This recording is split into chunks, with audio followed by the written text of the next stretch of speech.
Vous écoutez La Story, issue de l'épisode S1112 du podcast Faut pas pousser les ISO, diffusé le jeudi 4 décembre 2025. La Story vous est présentée cette semaine par Camara, première coopérative de passionnés photo avec 90 magasins spécialisés photos et vidéos partout en France.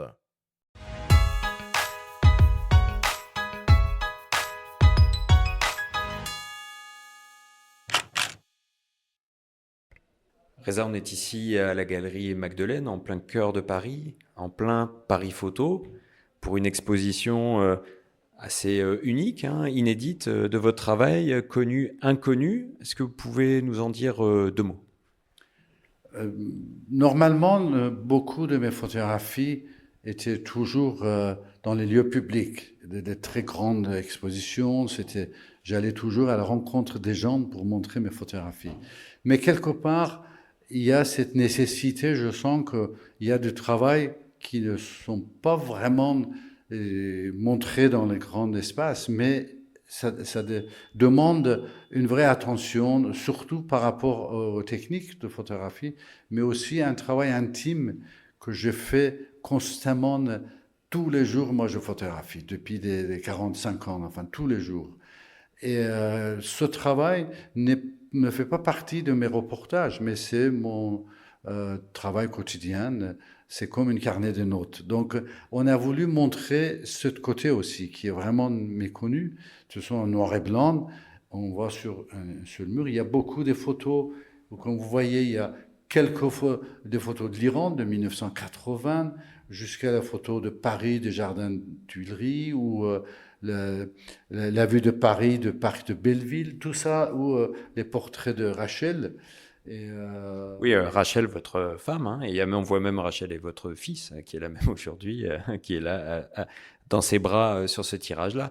L'Iran, ça reste quand même quelque chose d'omniprésent dans votre vie. Vous vivez avec l'Iran, vous êtes en exil depuis tant d'années, et pourtant c'est finalement un pays qu'on retrouve en fil rouge. c'est évident. Moi, ça fait 45 ans que je suis en exil, mais quelque part, mes voyages dans plus de 110 pays du monde dans ces 45 ans, j'ai fait de l'exil une force. Une force dans laquelle maintenant toute la globe, c'est comme ma patrie. Tous les gens avec qui je suis en contact, comme, comment dirais-je, des citoyens du monde. Enfin, c'est vraiment une vraie citoyen du monde dans le terme où j'ai compris que partout, c'est là où on habite, ça peut être le lieu de vie, et c'est ça qui devient une force pour moi. En plus de ce travail noir et blanc, vous avez aussi des photographies en couleur. Et l'importance de ce travail, historique techniquement, parce que c'est sur un papier qui n'existe plus, c'est un papier qu'on appelait Cibachrome, et qui était le joyau de tous les photographes du monde dans les années 90 et quelques années après, parce que c'est une forme de papier qui rend la photographie encore beaucoup plus près vers ce qui est la vérité de la photographie pour nous les photographes.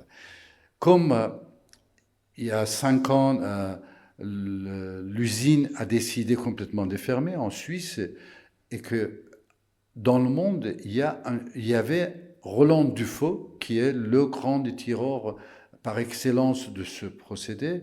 Il allait aussi, après 37 ans de travailler avec ce papier, il partait en retraite. Donc, j'ai voulu faire un travail historique, c'est-à-dire en lui demandant d'aller trouver et acheter le dernier rouleau de papier qui allait sortir de cette usine, et que le lendemain, il fermait l'usine.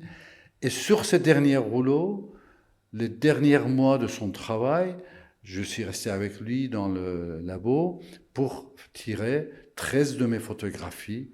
Oui, là, ce sont des photographies connues. On en a parlé du travail intime en noir et blanc. Là, ce sont des photographies beaucoup plus, connues. On va dire plus emblématiques de votre travail. Il y a notamment ce portrait de Ahmed Shah Massoud, superbe, qui nous contemple là dans la galerie. D'ailleurs, c'est très impressionnant.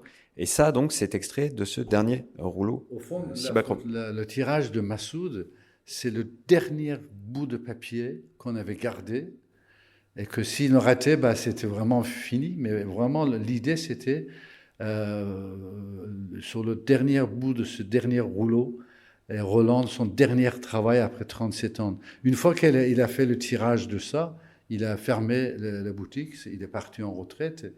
Et de tout ça, il reste aussi un film qui s'appelle Le Magicien de Lumière, dans Arte ou dans une série qui s'appelait Square par Arte. On peut trouver facilement Le Magicien de Lumière. Donc voilà, on continue par tous les moyens à utiliser l'image et tout ce qui peut venir. Les mots. Rachel est une grande écrivaine.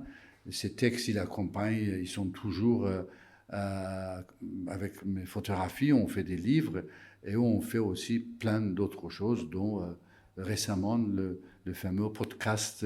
Et oui, parce que donc on parle des mots, on parle d'images, et il y a le son, et il y a l'audio.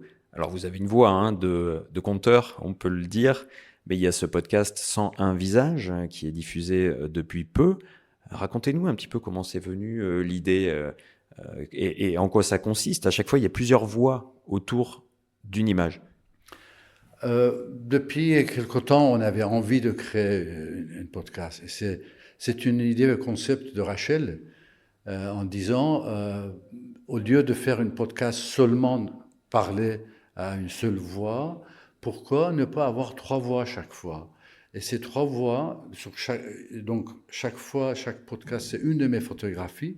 Ça peut être une photographie très connue, ça peut être une photographie choisie parce que ça représente quelque chose d'important. Et moi, j'explique la photographie comme photographe, mais beaucoup le hors-champ. Tout ce qui est autour de la photographie. Les coulisses. Dans les coulisses, comment j'ai pu faire, pourquoi je l'ai fait. Ensuite, il y a quelqu'un qui peut être un passant, qui peut être quelqu'un même qui n'est pas vraiment ou aucun lien avec la photographie. Et comme un spectateur, on dit, voilà, vous voyez cette photo, qu'est-ce qui vous présente?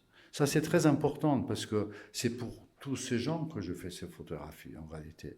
Donc, lui, il présente, et ensuite, on va chercher dans le sphère, je disais,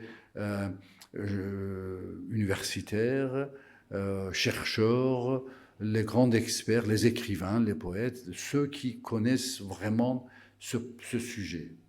Et eux, ils donnent leurs idées. Ainsi, il y a 3 voix qui racontent une seule photographie, mais aussi tout ce qui est autour. Ça veut dire, des fois, experts, ils ne parlent pas vraiment seulement de la photographie, mais tout ce qui couvre ce sujet autour de ce sujet. Donc ce podcast, on peut l'écouter gratuitement désormais. On le trouve où? Sur tous les plateformes. C'est aussi sur Instagram, Reza Photographie, qui est mon compte Instagram. On le met là-bas, on le met sur YouTube, je crois. Mais en tout cas sur les plateformes, toutes les plateformes. 101 visages.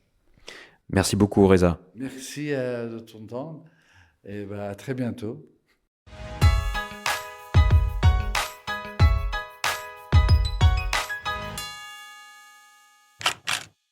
Bon, encore une story passionnante. Est-ce qu'il est encore possible de voir l'exposition à Paris ou c'est terminado? Non, parce que l'expo, en fait, c'était vraiment pendant Paris Photo. C'était une petite semaine, mais l'expo était vraiment un prétexte. Ça va trop vite, ces trucs-là. Ouais, c'est vraiment un prétexte, mais si on tombait dessus un peu par hasard en se baladant en plein cœur de Paris, dans le quartier de Saint-Germain, c'était chouette parce qu'il y avait Reza qui était là avec son fils. C'était un moment précieux pour passer du temps avec eux et parler de leur passé en Iran, surtout à Reza, puisque son fils est né en France du coup. Et c'est toujours très émouvant de parler avec lui de son exil. Hein. Il en parle très bien, ça fait quand même très longtemps qu'il est en exil. Alors là, en l'espace de 8 à 10 minutes, on balaye, on va dire, quelques sujets comme ça. On parle d'argentique, hein, on va en reparler, on parle du cibachrome, on parle de l'Iran, on parle d'un podcast. On pourrait parler des heures avec Reza, c'est toujours un énorme plaisir. Ça serait bien qu'on le reçoive un jour, ce monsieur. Oui, il faut qu'on prenne le temps de le faire parce que, clairement, il a 2-3 choses à raconter. Je ne sais pas quel format on va faire, peut-être 3-4 heures. Mais en plusieurs parties, peut-être. Il a une sacrée voix en plus, donc je vous invite à aller écouter son podcast 101 visages. C'est très bien produit, très bel habillage sonore, donc plusieurs voix, comme il le dit, à chaque fois une remise dans le contexte, qu'il s'agisse de l'Afghanistan, de la Bosnie, du Liban, des histoires qu'il raconte, donc les coulisses, tout ce côté hors champ, c'est passionnant. Et c'est toujours un plaisir d'écouter les grands photographes. Reza, bien sûr, en fait partie.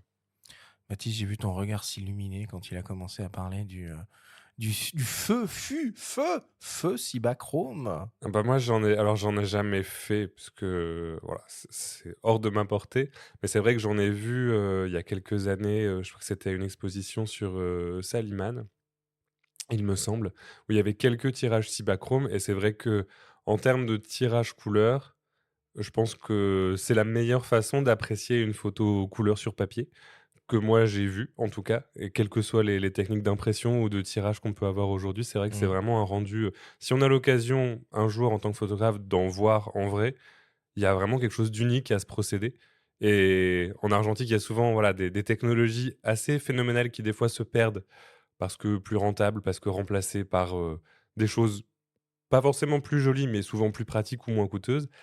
Et c'est vrai que ça fait partie du jeu de l'argentique, mais c'est toujours un peu dommage de voir quelque chose qui est. On sent qu'en tant qu'humain, on a atteint une sorte de. On ne peut pas mieux faire, disparaître. Donc faisons moins Ah bien. oui. Donc Ouais. faisons moins bien, mais moins cher. Voilà. Ah oui, ouais. Ah, puis sa démarche, elle rappelle un petit peu ce qu'avait fait Steve McCurry avec le dernier rouleau de Kodachrome. Je ne sais pas si vous vous souvenez, Ouais. il avait intitulé ça The Last Roll. En fait, il avait eu la dernière pellicule produite en Kodachrome, et il avait fait tout un périple, si on peut dire, photographie. Il y a, parmi les portraits qu'il avait fait, il y avait De Niro, il y avait plein comme ça de clichés un petit peu iconiques qui symbolisaient la fin d'une certaine époque. Bon. Merci Benjamin pour cette story cette semaine.